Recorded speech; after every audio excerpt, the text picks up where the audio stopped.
Question संख्या 333 माननीय मंत्री 333। माननीय मंत्री जी। माननीय अध्यक्ष महोदय, खंड 1 प्रारंभिक शिक्षा विभागांतर्गत विधानसभा क्षेत्र बिलाड़ा में विगत 2 वर्षों में राजकीय प्राथमिक विद्यालय गुजरों व देवाशियों की ढाणी देवनगर ब्लॉक बिलाड़ा को उच्च प्राथमिक स्तर पर क्रमोन्नत किया गया तथा माध्यमिक शिक्षा विभागांतर्गत विधानसभा क्षेत्र बिलाड़ा में किसी भी राजकीय उच्च प्राथमिक विद्यालय को राजकीय उच्च माध्यमिक विद्यालय में क्रमोन्नत नहीं किया गया है।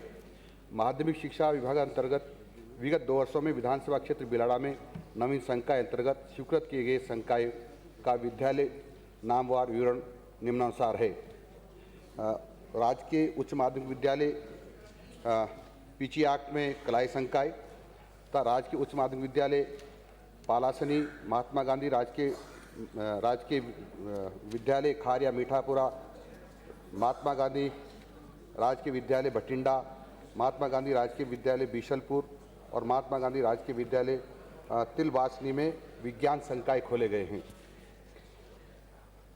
जी हाँ, खंड 2 प्रश्नोत्तर के खंड 1 के अनुसार प्रारंभिक शिक्षा विभागांतर्गत विधानसभा क्षेत्र बिलाड़ा में क्रमोन्नत किए गए विद्यालय में तत्सम्मत ही 5 पदों का आवंटन किया जा चुका है। माध्यमिक शिक्षा के विद्यालयों में स्वीकृत अतिरिक्त संकाय के अंतर्गत निम्नांकित पदों की स्वीकृति जारी की जा चुकी है। भौतिक विज्ञान, रसायन विज्ञान, जीव विज्ञान और गणित की ये चारों विद्यालय इस प्रकार से ये सभी संकाय ये सभी विषय खोले जा चुके हैं।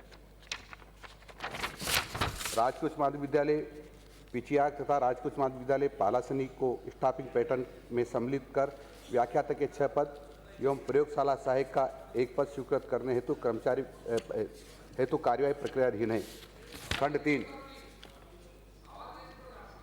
प्रारंभिक शिक्षा विभागांतर्गत विधानसभा क्षेत्र बिलाड़ा में राजकीय उच्च प्राथमिक विद्यालय गुजरों के देवाशियों की ढाणी देवनगर में शिक्षकों के कुल 5 पद स्वीकृत हैं, जिनमें से 2 कार्यरत एवं 3 पद रिक्त हैं। उक्त लेवल द्वितीय के पदों को भरने के संबंध में प्रारंभिक शिक्षा विभागांतर्गत प्राथमिक और उच्च प्राथमिक विद्यालय अध्यापक सीधी भर्ती 2022 लेवल 1 लेवल 2 के पदों को भरने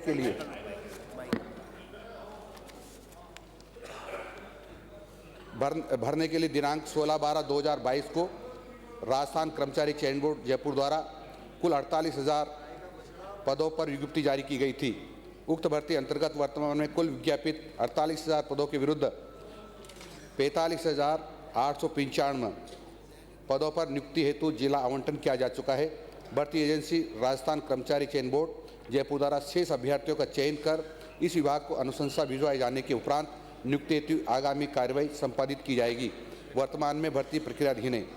माध्यमिक शिक्षा विभागांतर्गत प्रश्नोत्तर के खंड 1 में उल्लेखित तालिका में क्रम संख्या 1 व 2 के संबंध में राजकीय उच्च माध्यमिक विद्यालय पिचियाक तथा राजकीय उच्च माध्यमिक विद्यालय पालासनी को स्टाफिंग पैटर्न में सम्मिलित कर व्याख्याता के 6 पद एवं प्रयोगशाला सहायक का 1 पद स्वीकृत करने हेतु कार्यवाही प्रक्रियाधीन होने के कारण पदस्थापन संभव नहीं है।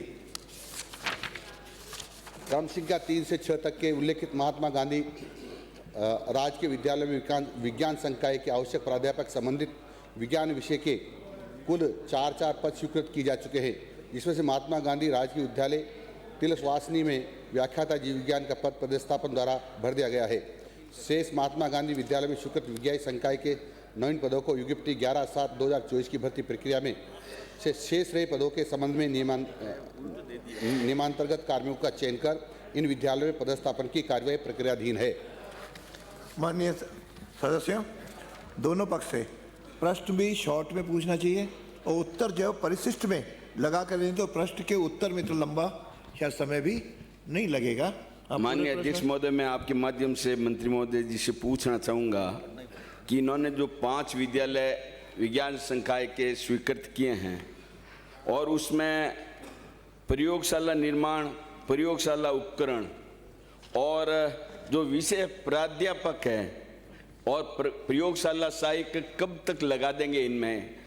वहाँ पे विद्यार्थी अध्ययनरत हैं और उनको विद्यालय संबल योजना के तहत उनसे पैसे लेकर फिर टीचर पढ़ा रहे हैं, तो मेरा आपसे आग्रह है कि उनके ऊपर भार नहीं बढ़े।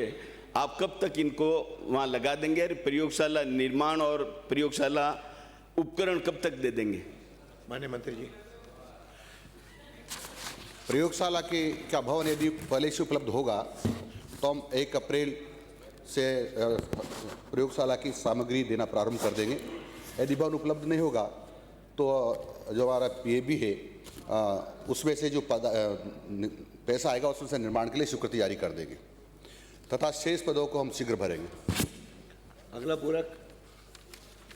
ने इस जवाब में मेरे को बताया था कि आप एक प्राथमिक विद्यालय से राजकीय उच्च प्राथमिक विद्यालय सैंक्शन किया और राजकीय उच्च प्राथमिक विद्यालय मेरे जो हैं विधानसभा में उसमें एक भी माध्यमिक में आपने क्रमोन्नत नहीं किया गया। तो मेरे वहाँ पे राजकीय उच्च प्राथमिक विद्यालय आदर्श नगरी, राजकीय उच्च प्राथमिक विद्यालय भैरूनगर, राजकीय उच्च प्राथमिक विद्यालय मुरकाशनी, बांकलिया, जवासिया व अन्य नवसर्जित जो ग्राम पंचायतें हैं उनमें कब तक आप ये विद्यालय क्रमोन्नत कर देंगे? माननीय अध्यक्ष महोदय, क्रमोन्नत करने के नियम बने हुए हैं। मिडिल स्कूल है तो कक्षा 8 में कम से कम 30 छात्रों का नामांकन होना चाहिए। गांव की संख्या लगभग 1500 के आसपास होना चाहिए और 5 किलोमीटर की परिधि में कोई भी सीनियर सेकेंडरी स्कूल नहीं होना चाहिए। यदि इस कैटेगरी में आते होंगे तो जब नए विद्यालय खोले जाएंगे तब विचार किया जाएगा। अगला। एक सेकंड। माननीय मंत्री जी ने बताया कि बिलाड़ा में जो है पदों की बात थी और आपने कहा कि हम स्टाफिंग पैटर्न में सम्मिलित करके इसको करेंगे। तो ये स्टाफिंग पैटर्न जो है आपका कब तो शुरू हुआ है, कब खत्म होगा? और क्या टीचर नहीं होने से ड्रॉप आउट बढ़ा है प्रदेश में? आप बिलाड़ा का बता दें कितने बच्चे ड्रॉप आउट हुए हैं बिलाड़ा के अंदर शिक्षक नहीं होने की वजह से, और ये आपका स्टाफिंग पैटर्न कब तक पूरा होगा? माननीय मंत्री जी। स्टाफिंग पैटर्न हमारा 1 अप्रैल से जो शैक्षिक सत्र प्रारंभ होने वाला है तब पूरा हो जाएगा। अगला प्रश्न है श्री अशोक। प्रश्न संख्या